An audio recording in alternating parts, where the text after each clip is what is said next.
On this edition of Alberta Dugout Stories, the podcast, the Stars are coming to Okotoks, the Western Canadian Baseball League All-Star Game, that is. We take a look back at Wednesday's big announcement from Siemens Stadium.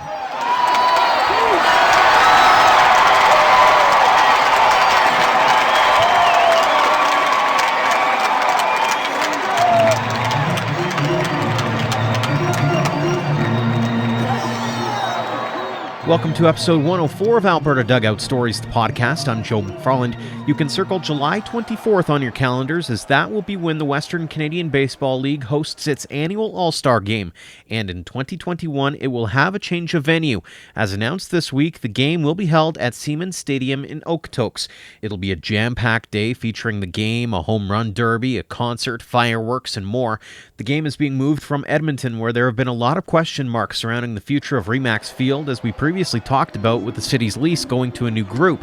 We start this week's episode off with the WCBL president, Kevin Kavami, in conversation with our own Ian Wilson, and in classic Foothills fashion, the wind decided to pick up while they were outside, so bear with some of the noise created by Mother Nature.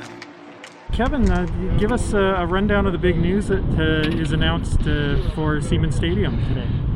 Well, we're starting our planning for the 2021 season, and with that, our All-Star Game was kind of in a bit of a unknown state, and so for the last month we've been working on a plan to relocate it from Edmonton to Okotoks, and we're thrilled that it's going to be here at Siemens Stadium on July 24th, 2021. Tell me about just how you arrived at this point. At what point did you kind of realize you need to pivot away from Edmonton and the uncertainty there, and then what led you to Okotoks, and was that a quick decision for you guys?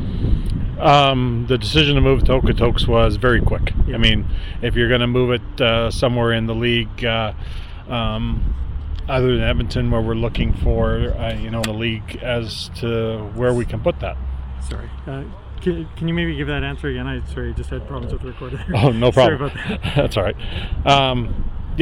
The pivoting wasn't that difficult of a decision once we made it, or once we decided we were moving away from Edmonton. Okotoks is the most obvious choice due to the capacity of Siemens Stadium, their fan base, their resources that they have with the Dogs program. And it's a great venue to put on the All-Star Game. Disappointing that we are moving it away from the Edmonton market. We had to come to that realization. We tried to engage with the city of Edmonton for numerous months, and some of the commitments that they had made to help mediate a solution to the ongoing lack of negotiations or poor negotiations or whatever you want to say in that market just didn't come to fruition, and ultimately they chose to I guess disengage with us, and we really were left with the no choice but to decide that we couldn't host the game there. As much as we love the city of Edmonton and Remax Field, it's not an option for us if we don't have a team playing there. The prospects made it official yesterday, kind of announcing their intentions to move forward and move on to Spruce Grove. Maybe discuss that a little bit. That, I believe, facility would be ready in 2022. Is there any plans for the prospects to participate somewhere else for 2021, or what's the situation with that? Decision hasn't been made on that yet. We've left the most of the month of September to facilitate a solution to that problem, one way or another. So I really don't have anything to add to that situation at this point, but hopefully we'll have that resolved here later this month, and plan move forward for 2021, and then hopefully they're back on a brand new field in 2022. We're in a state where we've got Sylvan Lake building a new stadium, plans to move ahead very quickly with a new stadium in Spruce Grove here. Tell me just a little bit about that excitement. It's kind of nice to see that development and that construction and that growth of the sport. Not even just within the confines of the WCBL, but just having those facilities. Yeah, I mean, it's the facilities that these communities are coming up with are tremendous, for lack of a better adjective. But really the development at Sylvan Lake is going to be awesome, and the vision there in Spruce Grove, kind of like a baseball mecca, with businesses and entertainment district for fans and stuff, is really an ambitious undertaking that they're doing there. And I think it's a testament, and I think it all started here. This facility was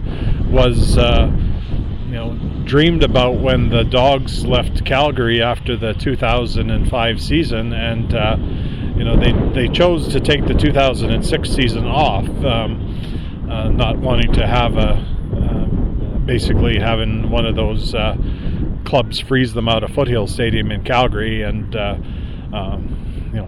those teams seem to come and go quite regularly, and the 80-year history of the Western Canadian Baseball League shows that we're as stable as can be as far as this level of baseball, and it's a great level of baseball.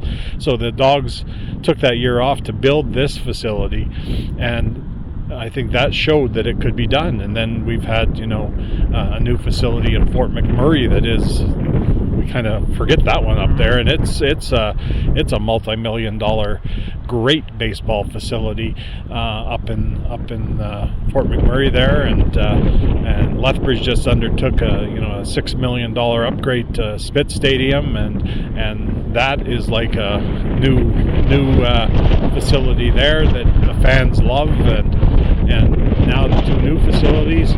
Alberta has really led the way in developing these top baseball facilities, and I think it also buys into the tourism market as well, that there's lots of tourism people that are tourists that come into Alberta and Saskatchewan, and we want to capture those. You go to the dinosaur park in Drumheller, and or the Royal Tyrrell Museum, and another day you can be in Calgary at one of their many tourist attractions, the Calgary Zoo, where even the Calgary Stampede is on right in the crux of our season. And then in the evening, what better place to go than one of our tremendous facilities in Alberta and watch a great college baseball game. So I mean, it all ties together as we continue to grow here in Alberta, and now we want to engage the Saskatchewan people. Hopefully we can get some movement on a new park in Regina. I mean, they're a city much larger than some of the ones we're talking about, and although they have a decent field, it really is in need of a stadium type environment there, and they've shown they can do it with the Saskatchewan Roughriders facility. And then we need to get back into Saskatoon and then continue our smaller parks that we have in Brooks and Swift Current and Weyburn, and make sure that they still add things to it. I mean, add a patio here, add another fan section here, add better food services. It doesn't have to be a multi-million-dollar investment. It can be done in stages. And it's just amazing when we sit around the board table, the passion in every one of our communities, and the desire to make their community the focal point for baseball, and to engage with their youth in their community that want to play baseball, and connect with the businesses in their community. And it's just, the community is the word that I continue to use, but that's what it's about. It's about community. Talking about the Saskatchewan teams, we did see a couple teams that were poised to take a year off prior to COVID happening.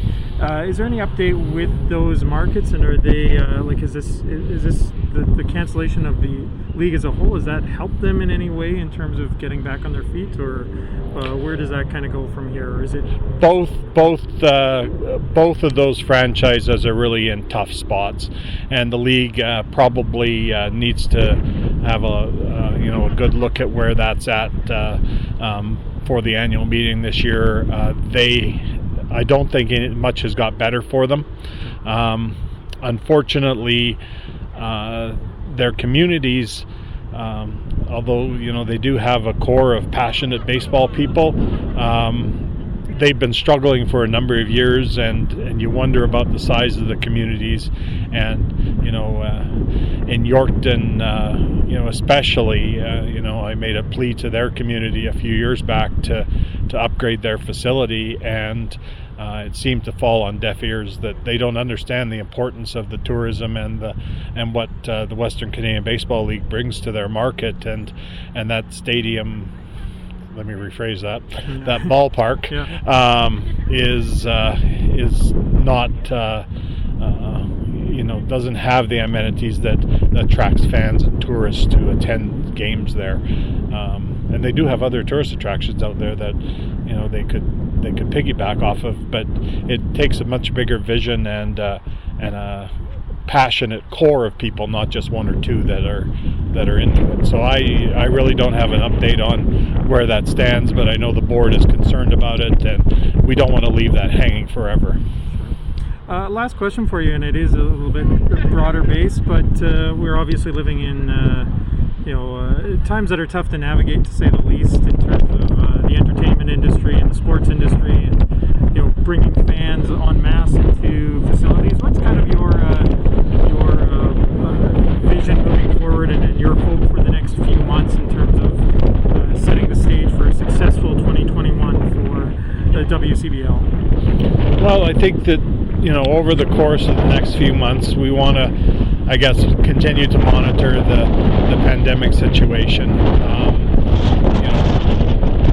We are optimistic that things will continue to improve. We're optimistic that there'll be therapeutics and vaccines that start to get on the market at some point in the next few months, and that mitigate the potential devastating effects of the virus that's out there, and also hopefully people will continue to learn more and more about it as to how to keep themselves safe in environments. We're also, one of the things we have going for us, I believe, and it's shown, through our experiences with minor baseball through the summer, is that there is no evidence of any transmission at outdoor baseball games and events like that. So we're quite optimistic that is going to assist us in carrying on in some fashion next summer. And we're also making plans to scale back attendance and things like that to be as safe as we possibly can when we do allow fans back in the park. I mean, sure, we'd love to pack the place as much as can, but if we have to be a little careful on that and do it in stages, then I guess that's an option that we can look at as well. Challenges, of course, twofold. For our league, they don't change from when we ended up canceling the season. The border still is an issue. Getting Americans or international players into the market, and then the size of the crowds to generate the revenues you need to pay for all the expenses for the teams. Those remain the two biggest challenges moving forward. But the board wants to. I concur 100%. We want to move forward on the 2021 season and plan accordingly, and be optimistic that slowly but assuredly this pandemic will lighten and lessen and get better. Kevin, thanks for your time today, and congratulations on the announcement today. It's great to be talking about some baseball again. You bet. You got that right, Ian. Thanks very much. Next up is Dogs Academy pitching coach Lou Pote. He was in attendance for the announcement and has seen his share of all-star games over his baseball career. No doubt he sees this as an opportunity for not only the college team, but the academy players to soak in what it takes to be stars at the next level. Lou, I guess first off, just your initial reaction to seeing that Okotoks is going to be hosting the 2021 WCB All-Star Game. I was, obviously very excited. I think first and foremost, the fans deserve it. And I think, through the course of the season, our fans come out and support the team. And to be able to give them another baseball game over the summer is great. And it's, not only a tribute to the fans, but the billet families, the billet families for the academy, and the board of directors and the coaching staff. just like I said, to be able to, have some more baseball and to kind of celebrate everybody and what the town has done to support this team throughout the years is just a really cool feeling. In talking to you before we started the interview, you had mentioned that you have participated in All-Star games before. Any specific memories stand out from those experiences? Just the initial feeling when you get announced to it. I know my first one was in the Texas League when I was playing in Shreveport, Louisiana, AA for the Giants. To be recognized, for having a really good first half, and then to be amongst guys that you face all year, and to be able to kind of let your guard down and enjoy it a little bit, and you're not in game mode, and it's just there's kind of no expectations. You go out there and have some fun, and try and put a good show on for the fans. So. Looking back on it, some of the players that I was able to play with in some of those All-Star games were, it's pretty cool to look back. I think that my first one was in 93 or 94, and then unfortunately I was stuck in the league for a couple of years, and I ended up making it when I ended up playing for Midland. And just it's like looking back and seeing some of the guys and how they went about their careers, and some went on to like stardom, and some guys that never made it to the big leagues that were really good players. Just to be amongst them, yeah. Don't tease us. Feel free to name drop some of the opponents you can recall. Troy Gloss, a teammate of mine in Midland. Ruben Mateo played in the big leagues with the Reds and the Rangers. Rick Helling was a college teammate of mine who won 20 games with the Rangers the one year. Oh man, there's like Carlos Beltran, he's with the Royals. Just to name a few, they're just a lot of amazing talent, and you get to know them as a teammate and not as an opponent, and it's pretty cool to get to know them a little bit. Now you're coaching at the academy level, so you're not necessarily fully involved with the summer collegiate squad, but I know that you were in attendance for the All-Star game in Edmonton last year. Tell me what you saw in that event, and what appeared to be a pretty neat event. No, we happened to be playing there with my team, and I played a lot of games on different teams there, from the Trappers to Cracker Cats to the Capitals. So, it was a special place for me in my baseball career. So, I thought it was well run, and in baseball you got to adapt, to playing conditions and all that. And I think Pat and his staff did an unbelievable job of doing that, because the weather was wasn't very good. So to be able to put it on and to have people attend it with the weather the way it was supposed to be, I thought they did an unbelievable job. One of the things you hear about within a team is bonding as a team, but when in attending the All-Star game in Edmonton last year, you noticed a lot of bonding within players from different teams and that kind of thing. Is that kind of what you saw as well, that it allows players that wouldn't necessarily have the opportunity to interact and get to know each other, just gives them time to see what everyone else can do, and also to appreciate players not around all the time? Yeah, no, that's the biggest thing I took from it, is getting to know a guy. You're trying to beat him and outdo him as an opponent, and then you get to share some ideas, see what they're thinking. Maybe that will help your career, but just getting to know them as a person, and it's crazy how your paths cross. Maybe it's just at that All-Star game, but maybe in business, or when you're done playing or coaching. So it was, and personally for me, being on the field, and Alan Cox threw BP for the home run derby, just being able to, I ran into people that I haven't seen in years and didn't even realize they were in the league. So whether it was coaching or working for the media in Edmonton, or on the staff. So I thought that's the biggest thing, is you get to know people and not just competing against them, and how funny it is that paths crossed on multiple occasions through the years. You raise an interesting point with Alan Cox tossing the BP for the home run derby. Is there any jockeying among Dogs people to get that coveted spot for the 2021 All-Star game? I would probably safe to say that I won't do it because guys in the academy don't like hitting off me because I was pretty much over the top, so I'm pretty downhill when I throw. So and I throw a little bit firm. It's hard for me because I'm trying to miss the barrel for my whole career, and now I'm trying to hit the barrel. So it's still not a pleasant thought of finding the barrel, but. Val throws really good BP. Duda throws really good BP.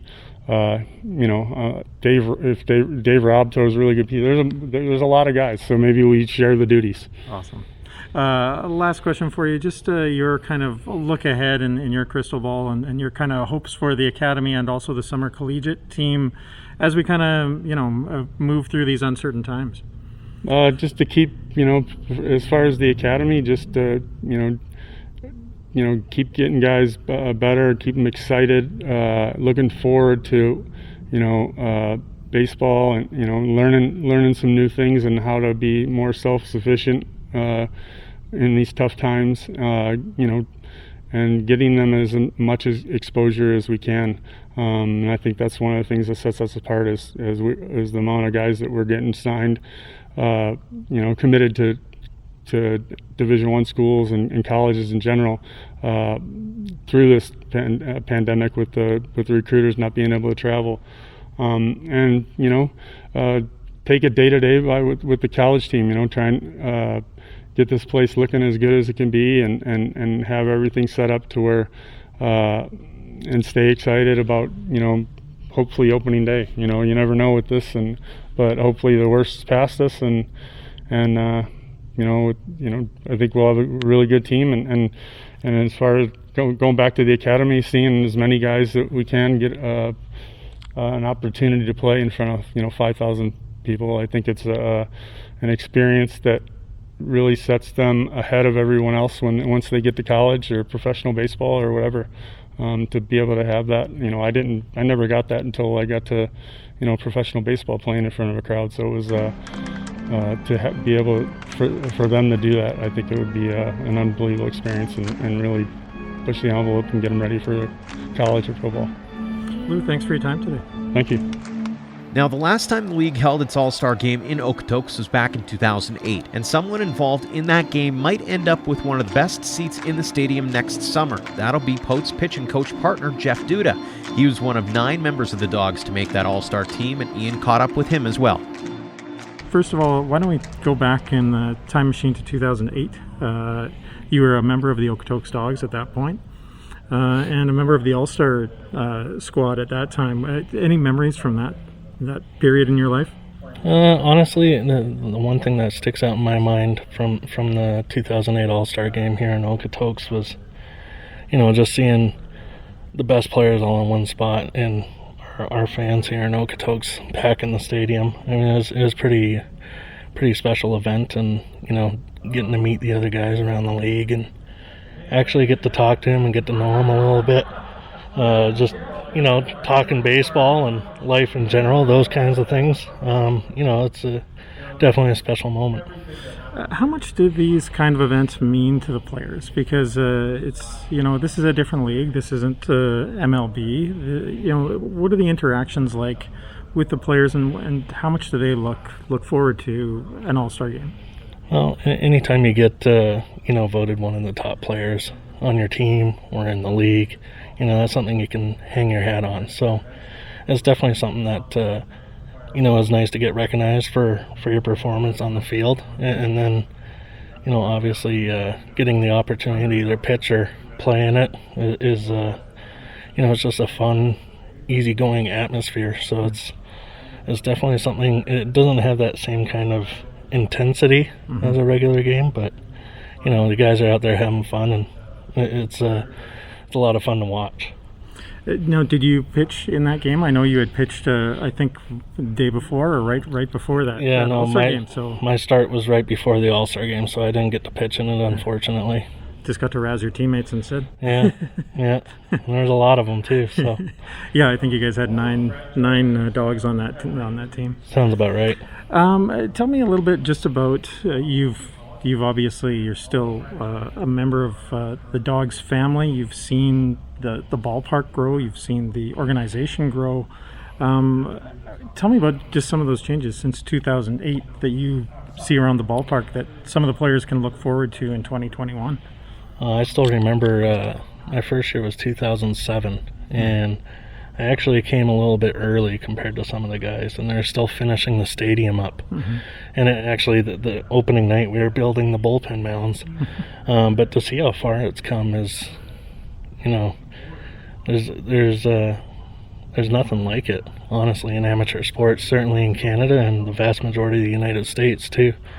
So it's definitely, it's a spectacle. It's top class, and, it's something we take a great deal of pride in, and just seeing how much the community supports the Dogs organization. I mean, it's they go hand in hand. So, it's definitely one of the best baseball experiences you can get out there. You obviously deal with the academy kids a lot, and a lot of those players graduate to the summer collegiate squad. Have you had any talk since news kind of broke of this announcement? Is there any buzz, I guess, with the players about the prospect of appearing in an All-Star game next year? Well, just in talking to some of the alumni, I mean, last year we had 24 guys that had graduated the Dogs Academy play on the summer collegiate team.